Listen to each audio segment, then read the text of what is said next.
Hello everyone. So today we are going to read current affairs through MCQs, ठीक है।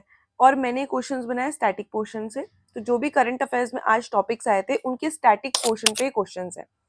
So the first question is the enforcement directorate approach supreme court under article 32 in the case against West Bengal. Which of the following is correct about Article 32? First, it can only be invoked by citizen, not constitutional body. It itself a fundamental right and empowers Supreme Court to issue rights. It allows High Court to issue writs against the Union government. It can be suspended even during normal times by Parliament. So I'll give you 10 seconds. You guys can solve it and then I'll explain.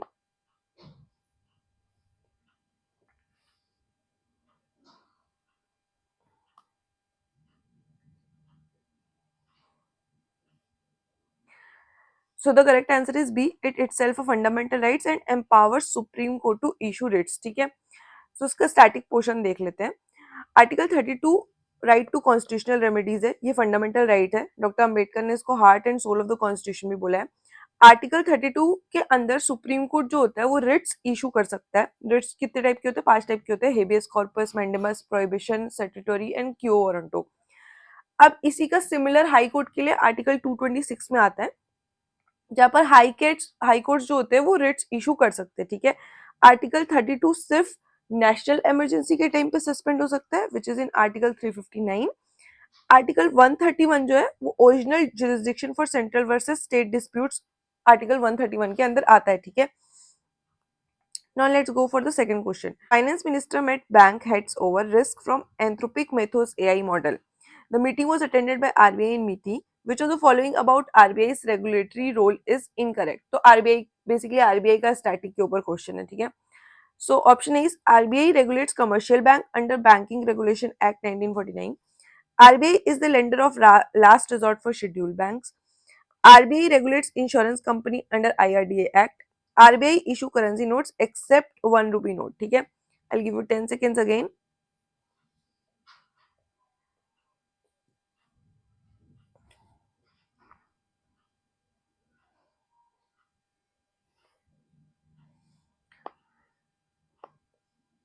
Now the first statement, RBI regulates commercial bank under Banking Regulation Act 1949, ये सही है, ठीक है।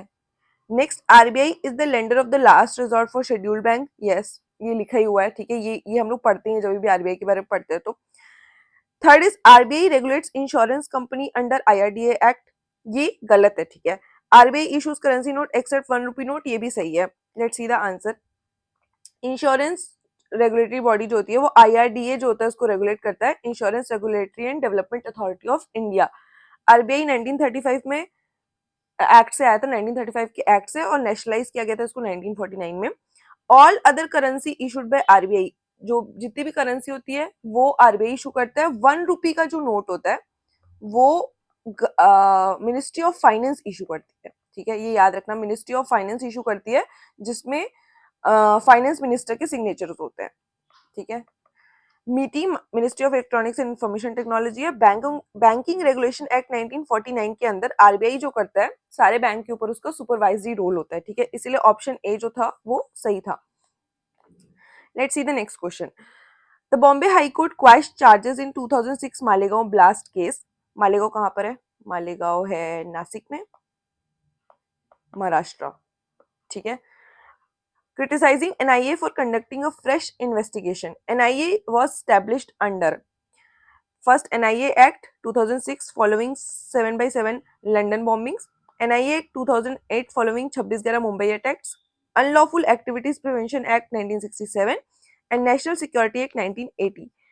Now solve it.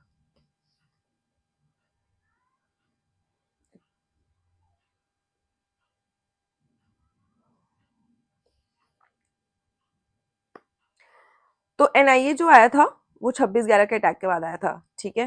तो option B जो है इसका सही है। Let's see the answer. So NIA जो है नेशनल इन्वेस्टिगेशन एजेंसी है, 2008 में स्टैब्लिश हुई थी। इसका हेडक्वार्टर दिल्ली में आता है। ये इन्वेस्टिगेट क्या क्या करता है? Terrorism, smuggling of arms and drugs, fake currency, cyber terrorism and human trafficking. UAPA जो था वो 1967 में आया था, ठीक है। इसलिए ये वाला ऑप्शन जो था वो क्या अपने आप ही गलत हो गया था, ऑप्शन सी वाज रॉन्ग। 1967 में आया था, इसको अमेंड 3 बार किया जा चुका है, 2004, 2008 और 2019 में। 2019 के अमेंडमेंट में ये हुआ था कि पहले 2019 के पहले सिर्फ ऑर्गेनाइजेशंस को ही टेररिस्ट अनाउंस किया जाता था या डेजिग्नेट किया जाता था। आफ्टर 2019 अमेंडमेंट अब इंडिविजुअल्स को भी डेजिग्नेट किया जा सकता है एज टेररिस्ट, ठीक है। मालेगो 2006 blast near a mosque kill 31, it's not a relevant fact, but बस ये रहना चाहिए पता कि मालेगांव है कहाँ, तो ये नासिक में, which is in Maharashtra. Next question, India's rupee fell to 94 against USD for the first time, partly due to rising crude prices from Strait of Hormuz crisis. Which of the following pairs of countries share coastline on both sides of Strait of Hormuz? ठीक है, because ये mapping का question है, तुम्हें ये नहीं याद रखना है कि कितना रुपी फेल हुआ, क्योंकि हर क्वार्टर में चेंज होता रहेगा, तो हम लोग स्टेट ऑफ हॉर्मस के बारे में पढ़ेंगे। Now solve this question.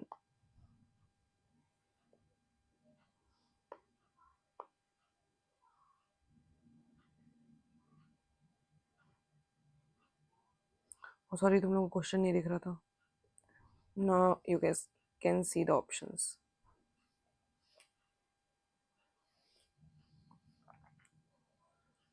तो इसका पहले मैप देख लेते हैं, मैप के थ्रू तुम लोग को समझ आ जाएगा कि कहाँ पर है, ठीक है। तो ये रहा state of Hermes, this one, ठीक है, ये यहाँ पर है, ठीक है। तो अब इसमें क्या पूछा है कि कौन कौन सी कंट्री क्या कर रही है, बोथ साइड्स टच करती है, वैसे तो बहुत सारी कंट्रीज के आसपास आएंगी, बट टच कौन सी करती है। तो इसके नॉर्दर्न साइड पे ईरान इसको टच करता है, और साउदर्न साइड में ओमान, और यही यही लोग मैनेज भी करते हैं। जो नॉर्दर्न कोस्ट लाइन होती है इसकी, वो ईरान मैनेज करता है, जो साउदर्न कोस्ट लाइन है वो ओमान मैनेज करता है, ठीक है। स्टेट ऑफ हॉर्मुज विड्थ जो है 33 किलोमीटर एट द नैरोएस्ट है। 20% of the global oil and 30% of the global LNG इससे पास होता है। ईरान मैंने बताया नॉर्दर्न कोस्ट कंट्रोल करता है, एंड ओमान जो है वो साउदर्न कोस्ट कंट्रोल करता है। इस पे कौन कौन सी कंट्रीज एक्सपोर्ट के लिए डिपेंडेंट है, UAE, Kuwait, Saudi Arabia, Iraq, Qatar and gulf state, ठीक है। Now let's solve the next question. Supreme Court questioned ED's argument of breakdown of constitutional machinery in West Bengal.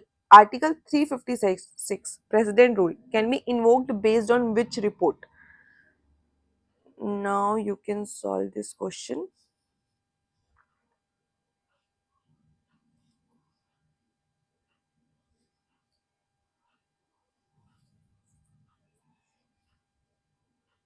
Now answer इसका होगा B. जो article 356 है president rule, वो अगर किसी state में ब्रेकडाउन ऑफ कॉन्स्टिट्यूशनल मशीनरी के बेसिस पे जब आता है, तो वो आता है governor's report on president's own, governor उसको रिपोर्ट देते हैं प्रेसिडेंट को, या तो प्रेसिडेंट की अपनी इंफॉर्मेशन के थ्रू ही आ सकता है, ठीक है। Now let's see what article 356 is. Article 356 is president rule, also called constitutional emergency. ये इन्वोक होता है, गवर्नमेंट रिपोर्ट देता है, या तो प्रेसिडेंट को खुद पता चलता है, या वो सेटिस्फाइड होते हैं कि इस रीजन की वजह से वहां पे प्रेसिडेंट रूल आना चाहिए। ड्यूरेशन इसका 2 मंथ होता है इनिशियली, 3 साल तक इसको एक्सटेंड किया जा सकता है पार्लियामेंट अप्रूवल से। 44th अमेंडमेंट में हुआ था कि पार्लियामेंट अप्रूवल जो है वो हर 6 महीने के बाद नीडेड है।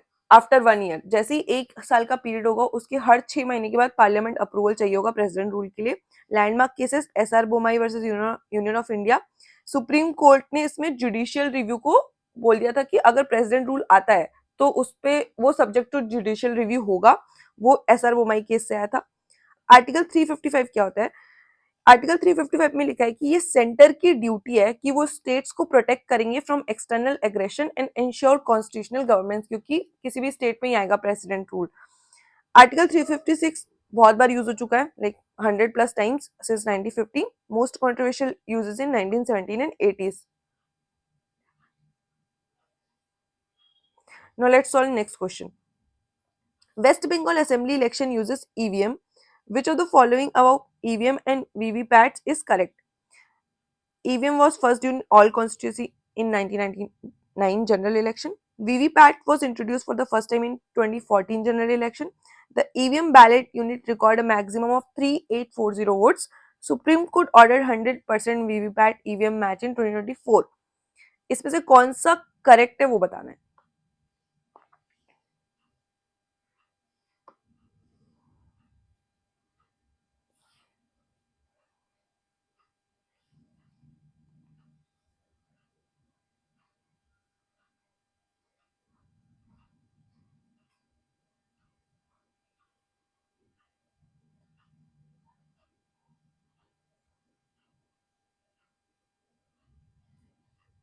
Hmm.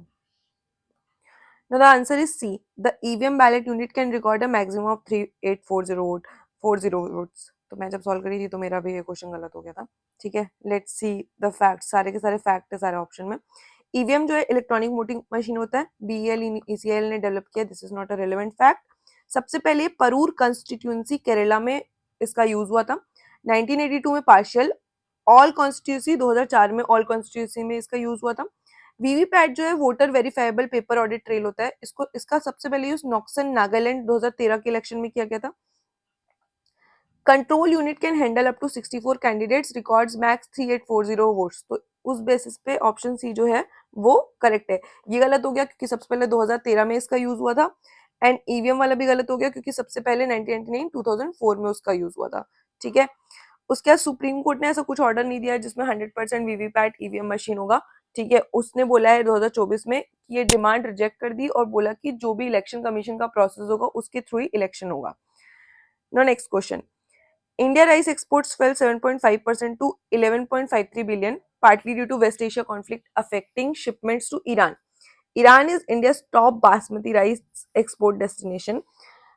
Now ये तो न्यूज का कंटेक्स्ट था. Now the question is which organization sets minimum export price for agriculture commodities? Now solve this question.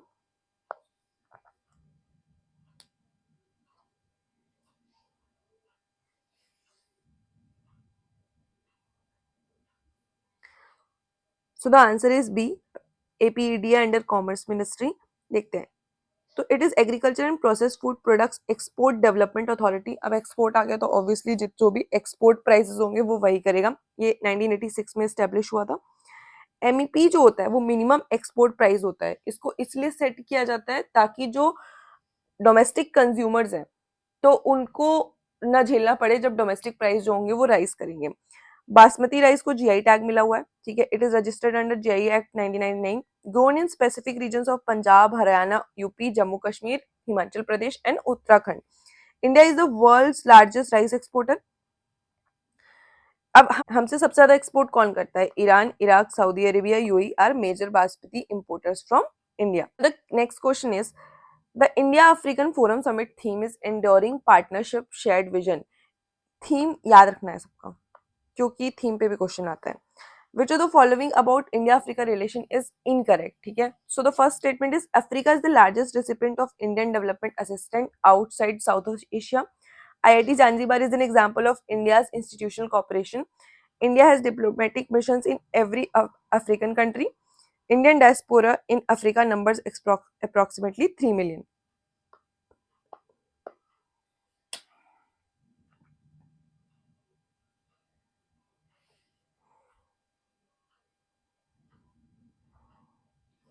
So अपने को इसमें से इनकरेक्ट बताना है. ठीक है, let's try to solve it. पहला है Africa is the largest recipient of Indian development assistant outside South Asia. हो सकता है ये स्टेटमेंट सही हो सकता है, गलत भी हो सकता है. B is IIT Zanzibar is an example of India's institutional cooperation. Obviously अगर आईआईटी बना है किसी और कंट्री में तो वो इंडियाज इंस्टीट्यूशनल कॉपरेशन ही होगा. C India has diplomatic mission in every African country. बहुत एक्सट्रीम स्टेटमेंट है. मतलब 54 कंट्री अफ्रीका में, सब सारी की सारी कंट्री में हमारा डिप्लोमेटिक मिशन कैसे हो सकता है? तो ये स्टेटमेंट जो है वो गलत है क्योंकि फोर्थ स्टेटमेंट में भी अप्रोक्सीमेटली दिया 3 मिलियन, ये भी सही हो सकता है. No let's see. So India has 46 mission in Africa, not in every country. ठीक है, 54 कंट्रीज इन अफ्रीका में.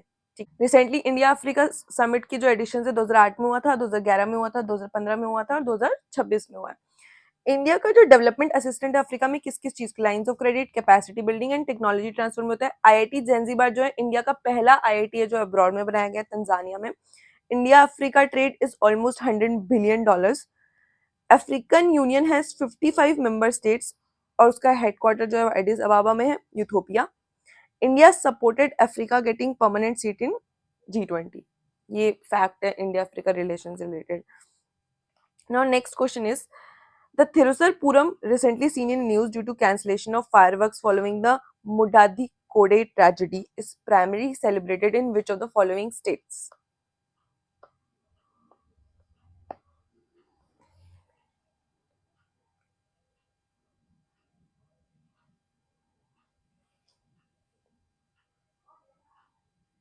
सो the answer is C, Kerala. थिरुसरपुरम फेस्टिवल जो होता है वो केरला में होता है।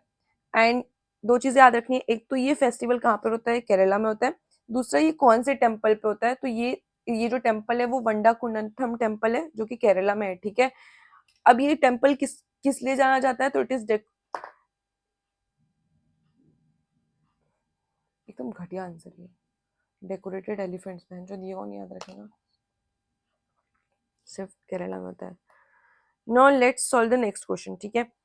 The UGC regulations 2026 were stayed by Supreme Court regarding reservation in higher education. Which constitutional provision specifically allows reservation in admission to educational institution? Fundamental rights पे question है।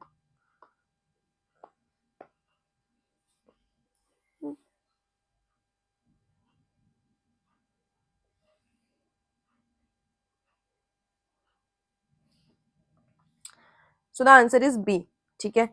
अब लेट्स सी आंसर देख लेते हैं। तो 15(4) जो आर्टिकल है वो अलाउ करता है special provision for schedule caste and schedule tribe socially educationally backward classes in education. Article 15(5) जो है वो 93rd अमेंडमेंट में ऐड किया गया था, which allows reservation in private unaided institutions, ठीक है। आर्टिकल 16(4) जो है वो रिजर्वेशन इन पब्लिक एम्प्लॉयमेंट की बात करता है, ठीक है। वो एजुकेशनल इंस्टीट्यूशन की बात नहीं करता है, इसलिए स्टेटमेंट गलत हो गया था। आर्टिकल 46 जो है डीपीएसपी, वो educational economic interest of SC and STs की बात करता है, डीपीएसपी उसकी बात कर रहा है। तो इसलिए इसका आंसर क्या था, 15(4) और 15(5). 103rd अमेंडमेंट 2019 में जो आता है उसमें आर्टिकल 15(6) और आर्टिकल 16(6) ऐड किया गया, जिसमें ईडब्ल्यूएस के बारे में बात हुई है, ठीक है। अब यूजीसी एक्ट के बारे में याद कर सकते हो कि यूजीसी एक्ट जो था वो 1956 में आया हुआ था। नेक्स्ट क्वेश्चन है, NIA attached property of a terror accused in Pulwama under UAPA section 33. Which of the following about UAPA is correct? So UAPA enact हुआ था 2008 में। ये only organization not individual can be designated as terrorist. The 2019 amendment empowered government to designate individuals as terrorist. UAPA cases are tried by session courts. इसमें से आपको सही कौन सा है वो बताना है।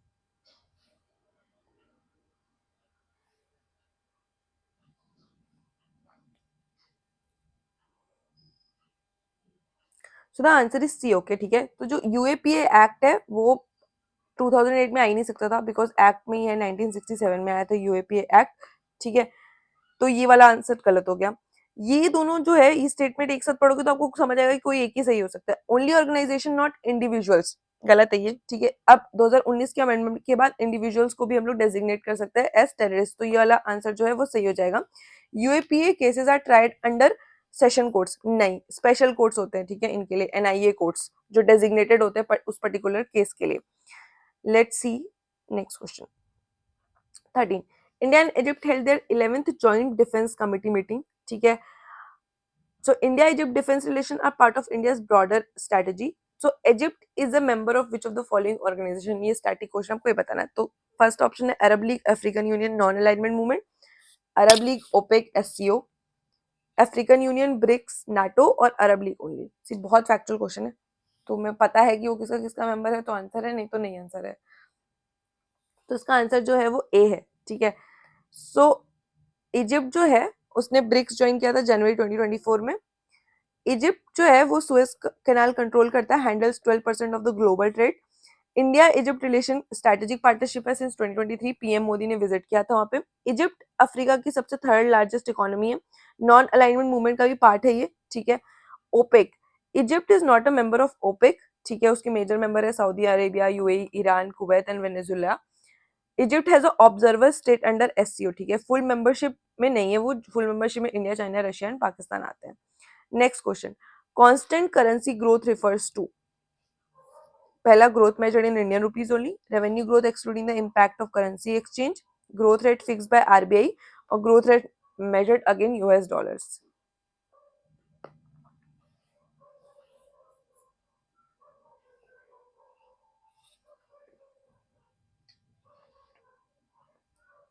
नो अंडरस्टैंड दिस, ठीक है। कांस्टेंट करेंसी क्या होता है, कांस्टेंट करेंसी ग्रोथ वो रिफर उस बारे में बात करते हैं।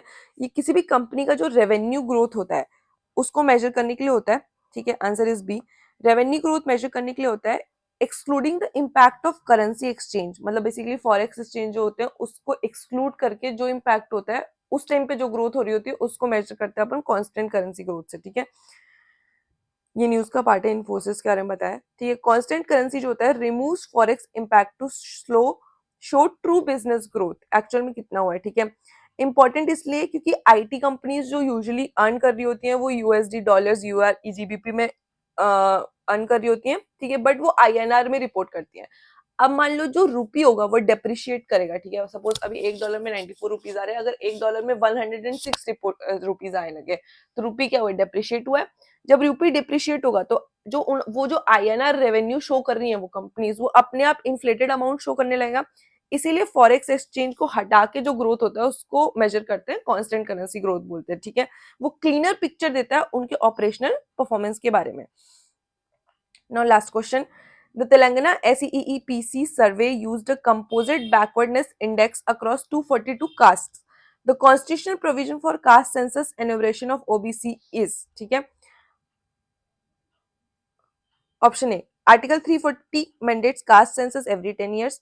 Article 340 allows President to appoint commission to investigate OBC conditions. Directly mandated under Article 16(4). There is no constitutional provision. It is purely statutory.